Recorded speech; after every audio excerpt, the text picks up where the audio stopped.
Hello दोस्तों, welcome back in my YouTube channel engineering अड्डा। जी हाँ, आज हम बढ़ते हैं अपने नेक्स्ट टॉपिक की तरफ। यानी हमने जो लास्ट टॉपिक कवर किया था वहां पर हमने देखा था कि टाइप्स ऑफ डेटा।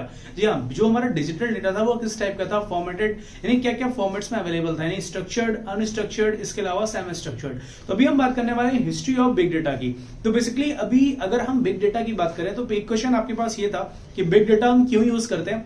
तो मैंने आपको बताया था कि हम जितना भी डिफरेंट टाइप का डेटा आता है हमारे पास, जो भी ट्रैफिक जनरेट होता है मल्टीपल फॉर्मेट्स में होता है, यानी इमेज के फॉर्म में होता है, टेक्स्ट के फॉर्म में होता है, ऑडियो वीडियो, यानी डिफरेंट टाइप के फॉर्मेट में हमारे पास जो डेटा कलेक्ट होता है, इसको एनालाइज करना या मैनेज कर पाना हमारे लिए आसान नहीं है। इसीलिए ये कॉन्सेप्ट आया क्या, बिग डेटा। तो इस बिग डेटा को शुरू करते हैं बिग डेटा की हिस्ट्री के साथ। यहां पर अगर आपके सामने आपको स्क्रीन पे यहाँ पे दिख रहा है, बोर्ड पे मैंने सारी चीजें यहाँ पे डिटेल में मेंशन कर दी है। जैसा कि मैंने आपसे कहा है कि आपको मैं नोट्स प्रोवाइड कराऊंगा, सारे के सारे नोट्स आपको प्रोवाइड हो जाएंगे, ठीक है। तो यहाँ पे मैं शॉर्ट में आपको चीजों को इलेबोरेट कर देता हूँ, समझा देता हूँ। सबसे पहले हम बात करते हैं फर्स्ट नंबर पे अर्ली कंप्यूटिंग एरा, यानी जब पहली बार ये कंप्यूटेशन टेक्नोलॉजी आई, यानी बिग डेटा की कंप्यूटेशन शुरू हुई, वो शुरू हुई थी 1950s और 1980s के बीच में। यानी इसको स्टार्ट किया गया, एक्सपेरिमेंट किए गए, और इस टेक्नोलॉजी में क्या यूज हुआ, IMS, इंफॉर्मेशन मैनेजमेंट सिस्टम। जी हाँ, जो भी इंफॉर्मेशन हमारे पास आ रही है वो किस फॉर्म में आ रही है, किस फैक्ट में आ रही है, वो किस फॉर्म में, यानी कैसे कम, जब हमें हमारा डेटा जब शेयर होता है, नेटवर्क कैसे शेयर कर रहा है, बिट्स में शेयर कर रहा है, बाइट्स में शेयर कर रहा है, फ्रेम में शेयर कर रहा है, सेगमेंट में शेयर कर रहा है, बाइट्स में शेयर कर रहा है, यानी किन किन डिफरेंट ट्रांजेक्शन जो हमारे पास हो रहे हैं वो कैसे कैसे हो रहे हैं, उन सबको मैनेज करने के लिए हमारे पास क्या है, इंफॉर्मेशन मैनेजमेंट सिस्टम, यानी उस इंफॉर्मेशन को हम कैसे मैनेज कर रहे हैं। देन उसके बाद हमारे पास आया data warehousing. Basically data warehousing, warehouse क्या होता है आप सभी को पता है कि एक ऐसी लोकेशन जहां पे अपने डेटा को हम स्टोर कर सकते हैं। तो वही कॉन्सेप्ट है यहाँ पे डेटा वेयर हाउसिंग, जो कि 1980 से 1990s के बीच में आया, जहां पे जो मेथड या टेक्नोलॉजी यूज की गई वो यूज की गई OLAP, ऑनलाइन एनालिटिकल प्रोसेसिंग। ठीक, ऑनलाइन एनालिटिकल प्रोसेसिंग का मतलब यह था कि जो डेटा हमारे पास ऑनलाइन मोड में आ रहा है। पहले क्या होता था, हमारे पास जो डेटाबेस होते थे, जैसे कि अगर मैं DBMS की बात करूं, डेटाबेस मैनेजमेंट सिस्टम की बात करूं, तो ये क्या होता है, हमारा स्ट्रक्चर्ड डेटाबेस होता है। सारा का सारा डेटा हमारा ऑफलाइन ऑनलाइन किसी भी मोड में सेव होगा, लेकिन स्ट्रक्चर्ड फॉर्मेट में सेव होगा। लेकिन यहाँ पे OLAP जब आया, किसी ने फोटो पोस्ट की है तो वो कितने KB की है, उसका रेजोल्यूशन क्या है, उसका पिक्सल क्या है, उसका फ्रेम रेट क्या है, डिफरेंट टाइप की यहाँ पे इंफॉर्मेशन हमारे पास है। तो उसको मैनेज करने के लिए क्या आया, OLAP, ऑनलाइन एनालिटिकल प्रोसेसिंग, यानी उसको एनालाइज करके, एनालिटिकल प्रोसेसिंग करके हमें क्या देता है, एक कंकरेंट आउटपुट देता है, यानी उसका एक्यूरेट हमें रिजल्ट दिखाता है। फिर उसके बाद हमारे पास आया यहाँ पे इंटरनेट बूम, 1990 से 2000 के बीच। जब इंटरनेट बूम आया, बूम का मतलब बेसिकली बूस्टिंग से है, हम अपनी चीजों को एडवर्टाइज करने के लिए हम बूम करते हैं। कई बार होता है कि हम बोलते हैं कि boom, boom in the sense कि एडवर्टाइज करने के लिए हम अपने प्रोडक्ट, अपने कह सकते हो कि हमारा जो भी मैनेजमेंट या सॉफ्टवेयर कोई भी चीज है उसको प्रमोट करने के लिए क्या यूज करते हैं, वेबसाइट, मोबाइल एप्लीकेशन। तो यहां पर क्या यूज किया गया, वेबसाइट और ऑनलाइन ट्रांजेक्शन। यानी ऑनलाइन ट्रांजेक्शन का मतलब यही है कि कहां, ट्रांजेक्शन का मतलब यहाँ पैसे से नहीं है, ट्रांजेक्शन का मतलब है कि इंफॉर्मेशन शेयरिंग से रिलेटेड। जैसे कि यहाँ पे एग्जांपल की मैं बात करूं, ईमेल हमारा क्या है, इलेक्ट्रॉनिक मेल। तो ये जब ट्रांजेक्शन हुआ, ठीक, जब ये ट्रांजेक्शन स्टार्ट हुआ, रे टॉमलिंसन ने ईमेल को फाउंड किया था, तो जब ये ट्रांजेक्शन शुरू हुआ तो यहाँ पे ये जो ईमेल हमारे पास सेंड होता है, रिसीव होता है, यहाँ पे आपको पता है कि 4 डिफरेंट प्रोटोकॉल्स काम करते हैं, ठीक है। तो वो प्रोटोकॉल कैसे काम करते हैं, किस वे में काम कर रहे हैं, कैसे डेटा को मैनिपुलेट कर रहे हैं, कैसे शेयर कर रहे हैं, वो सारी की सारी चीजों को मैनेज करने के लिए हमारे पास क्या आया, इंटरनेट बॉम्ब। यानी इंटरनेट पे जो भी ट्रैफिक जनरेट हो रहा है उसको मैनेज करने के लिए क्या आया, इंटरनेट बॉम्ब, जहां पे वेबसाइट और ऑनलाइन ट्रांजेक्शन की बात की गई। फिर उसके बाद आगे बढ़ते हैं, हमारे पास है ओपन सोर्स टेक्नोलॉजी, जो कि अर्लीस्ट 2000 के आसपास आई थी। ये ओपन सोर्स टेक्नोलॉजी क्या है, देखिए ओपन सोर्स का मतलब होता है कि एक सोर्स कोड है, कोई मान लेते हैं कोई हमारे पास डिटेल है, पहले तो ओपन सोर्स को समझते हैं। ओपन सोर्स का मतलब है कि एक ऐसा ऑब्जेक्ट है, एक ऐसा रिसोर्स जो कि फ्रीली इंटरनेट पे अवेलेबल है, जिसे कोई भी यूजर इजीली डाउनलोड कर सकता है, एक्सेस कर सकता है, यूटिलाइज कर सकता है। क्लियर। तो यहाँ पे ओपन सोर्स टेक्नोलॉजी का मतलब ये है कि एक टेक्नोलॉजी जब मार्केट में आती है तो उससे रिलेवेंट बहुत सारी कंपनियां एक साथ काम करना शुरू कर देती हैं, और उसी प्रोसेस को, उसी मेथोडोलॉजी को, उसी चीज को यूज करके नई नई चीजों को इलेबोरेट करती है, फाउंड करती है, बिल्ड करती है। तो यहां पर मल्टीपल टेक्नोलॉजी हमारे पास आ चुकी थी, यानी ओपन सोर्स टेक्नोलॉजी। तो यहां पर जो एक प्रोडक्ट निकल के आया वो है अपाची हडूप, जो कि हम आगे बहुत ही डिटेल में सेकंड यूनिट में पढ़ने वाले हैं, हडूप और मैप रिड्यूस के बारे में, तो वो हम डिटेल से आपको इलेबोरेट करेंगे। तो यहाँ पे अपाची हडूप एक हमारे पास प्रोडक्ट निकल के आया। फिर आगे बढ़ते हैं emergence of no SQL database. Basically आप लोगों ने डीबीएमएस पढ़ा होगा, डेटाबेस मैनेजमेंट सिस्टम, वहां पे एसक्यूएल और नो एसक्यूएल के कॉन्सेप्ट को पढ़ा होगा। एसक्यूएल में क्या होता है, स्ट्रक्चर्ड क्वेरी लैंग्वेज, जहां पे हम क्वेरीज को यूज करके, जनरेट करके, क्वेरीज को इस्तेमाल करके अपने टेबल को फॉर्म करते हैं, अपने डेटाबेस को क्रिएट करते हैं। बट नो एसक्यूएल में क्या होता है कि हमें एसक्यूएल की जो क्वेरीज है उनकी नीड नहीं होती, हम विदाउट क्वेरीज के हम अपने स्ट्रक्चर को बिल्ड कर पाते हैं, है ना। तो यहाँ पे है emergence of no SQL database. ये कब आया कि 2000 के आसपास के मिड में ये फाउंड हुआ था, ठीक है। तो यहाँ पे नो एसक्यूएल यूज किया गया, जो इसके प्रोडक्ट है या फिर इसके टेक्नोलॉजी मैथोडोलॉजी हम कह सकते हैं no SQL, MongoDB and Cassandra, ठीक है। ये डिफरेंट टेक्नोलॉजीज हैं जो कि यूज की गई थी। अभी हम आगे आते हैं क्लाउड कंप्यूटिंग। जैसे कि आप सभी को पता है क्लाउड कंप्यूटिंग क्या है, पहले हम क्लाउड कंप्यूटिंग को थोड़ा सा समझ लेते हैं। देखिए जो क्लाउड कंप्यूटिंग का कॉन्सेप्ट है, क्लाउड का मतलब एक ऐसा वर्चुअल स्पेस जो कि हाइपरवाइजर क्या करता है, हमारे हार्डवेयर को कन्वर्ट कर देता है एक सॉफ्टवेयर में। सॉफ्टवेयर नहीं होता, बेसिकली एक सॉफ्ट रिसोर्स होता है या फिर सॉफ्ट स्टोरेज कह सकते हो, जो कि अवेलेबल होता है बट वो फिजिकल फॉर्म में यूजर उसको एक्सेस नहीं कर पाता, ठीक है। तो ये हमारे पास क्या है, क्लाउड कंप्यूटिंग। तो क्लाउड कंप्यूटिंग में बहुत सारी टेक्नोलॉजी है, जैसे कि आईबीएम ने बहुत सारी सर्विसेज प्रोवाइड की, AWS American web services, GCP cloud, Google cloud platform है हमारे पास। तो ऐसे डिफरेंट टेक्नोलॉजीज हमारे पास आई क्लाउड कंप्यूटिंग के माध्यम से, ठीक है। तो क्लाउड हमें क्या प्रोवाइड करता है, एक ऐसा वर्चुअल स्पेस जहां पे यूजर अपने अकॉर्डिंग इंफ्रास्ट्रक्चर को बिल्ड कर लेता है। वो किस मेथड से, गेटवे से, किस सर्विसेज के थ्रू जा रहा है,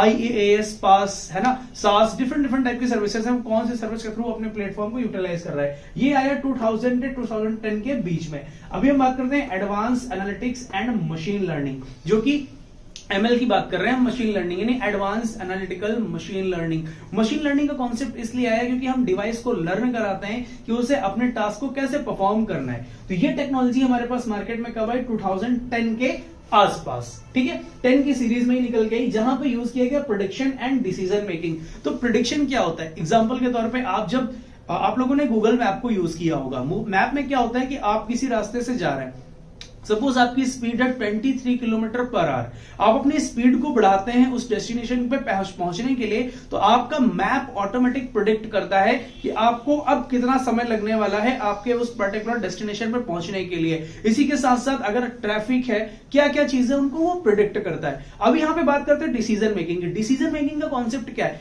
मान लेते हैं कि आप एक रास्ते से आप एक रूट को फॉलो कर रहे हो और आपने गलती से एक रॉन्ग टर्न ले लिया, ठीक है। आपको उसी डेस्टिनेशन पे पहुंचना था बट आपने रॉन्ग टर्न ले लिया। जैसे ही आप रॉन्ग टर्न लेते हो तो आपका मैप आपके अकॉर्डिंग एक नया रूट क्रिएट कर देता है, वो खुद से अपना डिसीजन लेता है और एक नए रूट को बिल्ड कर देता है आपके लिए। तो यही है हमारा यहाँ पे क्या है, advance analytics and machine learning, यानी बिग डेटा का बहुत सारी इंडस्ट्री में बहुत तरह से यूज किया जा रहा है, ठीक है। फिर आगे आते हैं IoT, जो कि 2010 के टाइम पे ही ऑलमोस्ट सारी टेक्नोलॉजी 2010 के आसपास ही रिलीज की गई है, ठीक है। IoT ऑलरेडी मैं बता चुका हूं, इंटरनेट ऑफ थिंग्स। अगर आपने प्रीवियस वाला वीडियो नहीं देखा है, उसका लिंक आपको डिस्क्रिप्शन बॉक्स में मिल जाएगा, लेकिन पहले आप फर्स्ट लेक्चर को देखिएगा और सारे लेक्चर्स को कंटिन्यूअसली सीरीज में देखिएगा।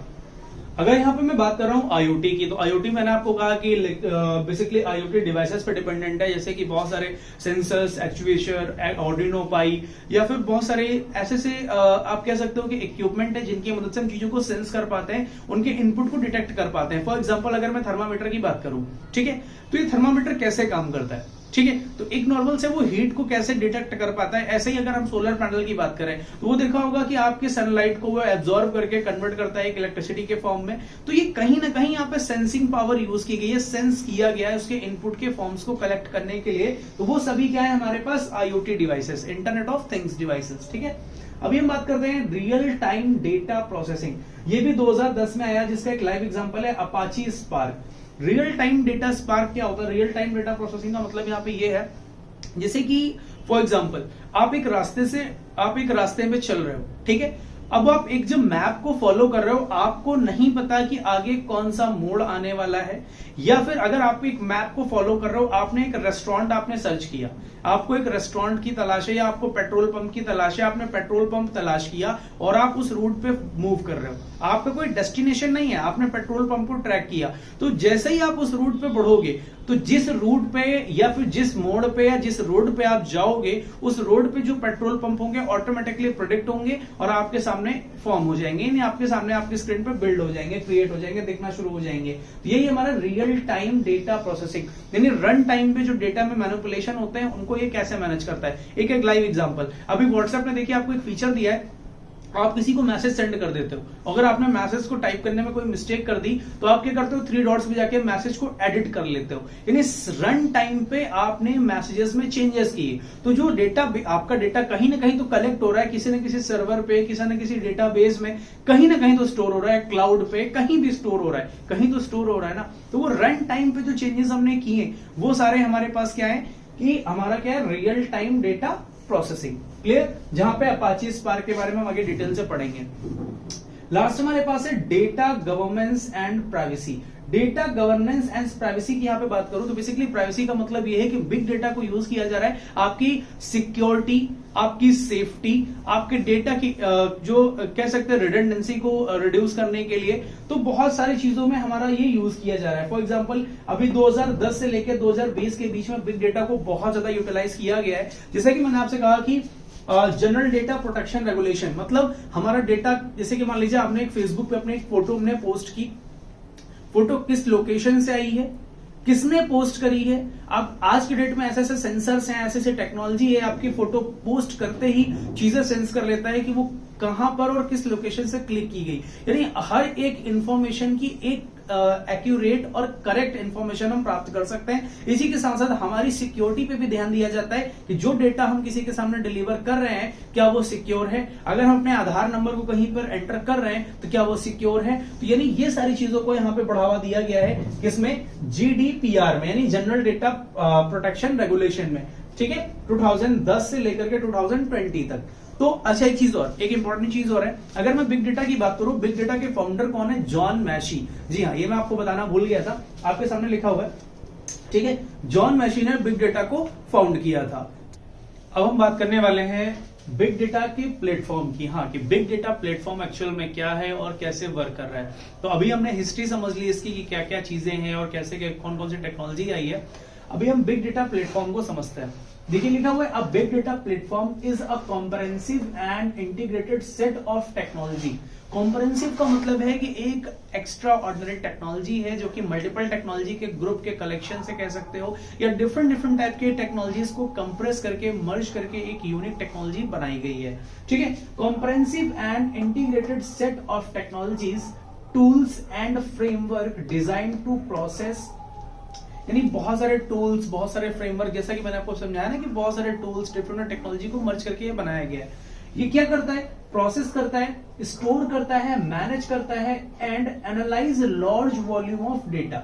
यहाँ पे देखिए कौन कौन से काम करता है हमारा जो बिग डेटा प्लेटफॉर्म है, वो कौन कौन से काम करता है। ठीक, ये प्रोसेस करता है, स्टोर करता है, मैनेज करता है, एनालाइज करता है, किसे, लार्ज वॉल्यूम ऑफ डेटा। तो अभी एक एक चीज को समझते हैं डिटेल में। ठीक है, स्टोर का मतलब आपको समझ में आ रहा है, अपने पास कलेक्ट करना। मैनेज का मतलब है कि उसकी मैनेजिंग को, उसके एक्सेस, कैसे इंसर्शन हो रहा है, कैसे डिलीशन हो रहा है, क्या अपडेट्स हो रहे हैं, उन सबको मैनेज करना। ठीक है, अभी हम बात करते हैं analyse large volume of data. For example analyse कैसे कर सकते हैं, एग्जांपल समझाते हैं। हमने कहा कि एक एग्जांपल लेते हैं, एक वेबसाइट पे एक फॉर्म लॉन्च किया गया, मान लेते हैं कि वो स्कॉलरशिप का फॉर्म है। अगर गवर्नमेंट स्कॉलरशिप के फॉर्म को आज उसने कहा कि आज मान लेते हैं, एक डेट ले लेते हैं कि हमने का एग्जांपल के लिए 10 तारीख को स्कॉलरशिप के फॉर्म ओपन किए जाएंगे, तो वो कैसे एनालाइज करती है कि अगर मैं 10 तारीख से लेकर के 1 महीने का टाइम दे दूं या 30 डेज का मैं टाइम दे दूं, तो वो पहले से एनालाइज कर लेती है कि हमें इतना बड़ा डेटाबेस चाहिए होगा कि ये डेटा रन टाइम पे या इतना सारा डेटा हमारे पास कलेक्ट हो जाए, स्टोर हो जाए। तो वो कैसे एनालाइज करती होगी, ये सारा काम हमारा कौन करता है, बिग डेटा। खैर, अभी हम बात करते हैं डेटा इंजेक्शन। इंजेक्शन का मतलब होता है कि डिफरेंट रिसोर्स को अलग अलग जगह से कलेक्ट करना। ठीक, इंजेक्शन का मतलब होता है, इंजेक्शन का मतलब डेटा को कलेक्ट करना, डिफरेंट स्टोर से अलग हो सकता है डेटा फेसबुक से आ रहा हो, यूट्यूब से आ रहा हो, गूगल से आ रहा हो, कहीं से भी आ रहा हो, अलग अलग मेथड या अलग अलग मीडियम से आना स्टोर करना। इसके लिए जो टूल्स यूज किए जा रहे हैं ये सभी मैंने टूल्स के यहाँ पे नाम लिख रखे हैं। अपाची, कफका, अपाची, निफी, AWS, नीस, गूगल, GCP, पब, सब, ठीक है। सिमिलरली स्टोरेज के लिए आपको पता है कि स्टोरेज क्या होता है, डेटा को स्टोर करने के लिए। उसके लिए कौन से टूल यूज किए थे, HDFS, ठीक है, Hadoop distribution file system, Amazon S3, Google cloud storage, Azure data lake storage. Lake already मैं डिक्लेयर कर चुका हूं, डिस्क्राइब कर चुका हूं। लेक क्या होता है, डेटा लेक का मतलब होता है जहां पे ह्यूज अमाउंट ऑफ डेटा एक सिंगल प्लेटफॉर्म पे अवेलेबल हो, उसे हम लेक बोलते हैं, डेटा लेक। क्लियर। अभी यहां पे आते हैं प्रोसेसिंग। प्रोसेसिंग का मतलब होता है जो हम इनपुट दे रहे हैं उसको मैनेज कैसे कर रहा है, कौन उसको प्रोसेस करा रहा है, क्या इनिशियल रिक्वायरमेंट या क्या क्राइटेरिया को फुलफिल कर रहा है, कौन उस चीज को डील कर रहा है। तो प्रोसेसिंग में क्या आता है, अपाची हैडूप जिसको मैप रिड्यूस के लिए यूज किया जाता है, अपाची स्पार्क, अपाची एफलिंक, ठीक है। Quarrying and analysis. क्वेरिंग का मतलब है जब कोई किसी से क्वेरी करता है, यानी अपने इनपुट्स को देता है और उससे कोई आउटकम चाहता है, कोई रिजल्ट चाहता है, ठीक है। एनालाइज करता है तो Apache HIV, Apache Impala, Presto, Google Big Query, AWS Athena, ठीक है। तो डिफरेंट डिफरेंट यहाँ पे टूल्स सभी आपको इन सब के नोट्स मिल जाएंगे, सभी टूल्स को आप पढ़ सकते हो डिटेल में, ठीक है। फिर हम बात करते हैं मशीन लर्निंग एंड एनालिटिक्स, यानी ML के साथ भी इसका क्या यूज है। तो ML के साथ क्या यूज टेक्नोलॉजी, टेंसर फ्लो आपने नाम सुना होगा, पाई टॉर्च का नाम सुना होगा, ठीक, स्किट लर्न का नाम सुना होगा, ठीक। आपके पास डिफरेंट डिफरेंट यहाँ पे टेक्नोलॉजी आपको दिख रही होंगी, ठीक है।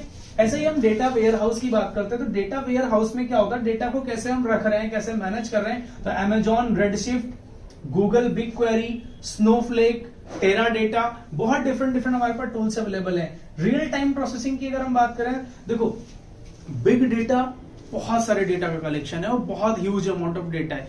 वो डेटा रियल टाइम का है, स्ट्रक्चर्ड है, अनस्ट्रक्चर्ड है, किस टाइप का डेटा है, हर एक टाइप के डेटा को मैनेज करने के लिए एक अलग टूल बनाया गया है बिग डेटा के अंदर, ठीक है। तो वो चीज समझते हैं हम लोग, इसे रियल टाइम की हम बात कर रहे हैं। तो AWS ने स्ट्रीम, ठीक, आपके पास एफलिंक है, कफका है और स्ट्रीम्स, यानी कफका का स्ट्रीम करने के लिए एक अलग से एप्लीकेशन बनाया गया है। तो जैसा कि आप लोग देख सकते हो बहुत सारे हमारे पास पॉइंट हैं चीजों को इलेबोरेट करने के लिए, डिफाइन करने के लिए। बिग डेटा अपने आप में इतना बड़ा वर्ड है, हमें लगता है कि सिर्फ ये कुछ लेटर्स का एक वर्ड है बिग डेटा, बट इसके अगर आप इसके फीचर्स को समझोगे और इसकी चीजों को जानोगे तो ये डिफरेंट टाइप से हम इसको डिफाइन कर सकते हैं, इलेबोरेट कर सकते हैं। अगर मैं इसकी स्केलेबिलिटी की बात करूं, स्केलेबिलिटी का मतलब होता है कि हम जब उस डेटा को एज्यूम कर रहे हैं या फिर स्टोर कर रहे हैं तो वो किस स्केल पे करेंगे। अगर वो कोई डेटा हमारा वर्टिकल ऑर्डर में है, हॉरिजेंटल ऑर्डर में है, जैसे कि एग्जांपल के तौर पे पेज ओरिएंटेशन हमारा किस टाइप का होता है, वर्टिकल और हॉरिजेंटल। सिमिलरली यहाँ पर भी डेटा हमारा हॉरिजेंटली और वर्टिकल स्केलिंग पे काम करता है। नेक्स्ट है data catalogue and Meta data management.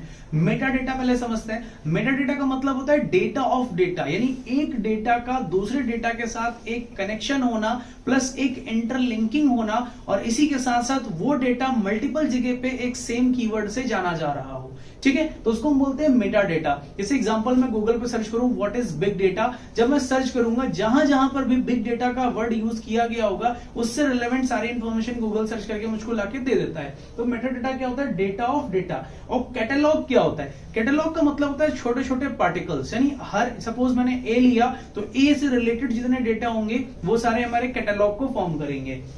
तो इनको मैनेज करने के लिए क्या यूज करते हैं, अपाची, एटलस, AWS, ग्लू और गूगल क्लाउड डेटा कैटलॉग, ठीक है। अभी हम बात करते हैं क्लाउड इंटीग्रेशन। हमारा जो डेटा बेस है, यानी जो हम डेटा को एनालाइज कर रहे हैं, डेटा स्टोर कर रहे हैं, उसको हम क्लाउड पे कैसे लेके जाते हैं, या क्लाउड पे जाने के लिए हमारे पास कौन कौन से टूल अवेलेबल है। AWS, American web services, Microsoft azure, GCP, Google cloud. इसके अलावा अदर बहुत सारे गूगल आपको क्लाउड सर्विसेज मिल जाएंगी, बहुत सारे आपको प्लेटफॉर्म्स मिल जाएंगे। अगला है हमारे पास मॉनिटरिंग एंड मैनेजमेंट, यानी मॉनिटरिंग एंड मैनेजमेंट को मैनेज करने के लिए कौन कौन से टूल हम यूज करते हैं, Apache, Ambari, Cloudera manager and prompt, ठीक है। यहाँ पे डिफरेंट डिफरेंट हमारे पास यहाँ पे टूल्स अवेलेबल है। इसके अलावा बहुत सारी चीजें हैं। फिर मिलते हैं अपने नेक्स्ट वीडियो में, और उस वीडियो में फिर हम आगे बात करेंगे और भी चीजों की। हमारा जो भी ये टॉपिक है ये सिलेबस वाइज, सिलेबस ओरिएंटेड रहेगा। सारी चीजों को मैं थोड़ा सा, हो सकता है वीडियो आपके लिए लेंथी हो सकता है, बट मैं कोशिश करूंगा कि आपके एक एक टॉपिक को मैं कवर करने के लिए पूरी कोशिश करूंगा।